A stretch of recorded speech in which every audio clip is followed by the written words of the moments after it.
Welcome to Penrose Learning, where we make understanding easy. You've got your clip ready, so open Capcut and load the project now. Tap the clip in the timeline to reveal the Edit toolbar. You need direct access to color or adjust controls. Once done, duplicate the clip or save a copy to preserve the original, because undo may be limited after heavy edits.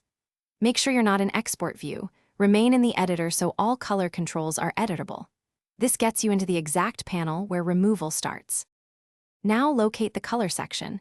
It might be labeled Color, Adjust, or Filters. First, remove any applied preset by setting the filter to none or sliding intensity to 0. Next, scan manual sliders.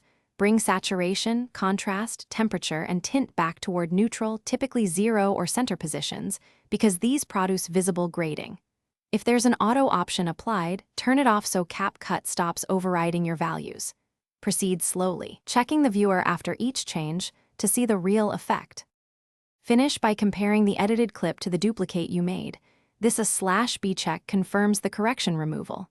If the clip still looks colored, inspect overlays, adjustment layers, or attached LUTs, sometimes effects live on a track above the clip.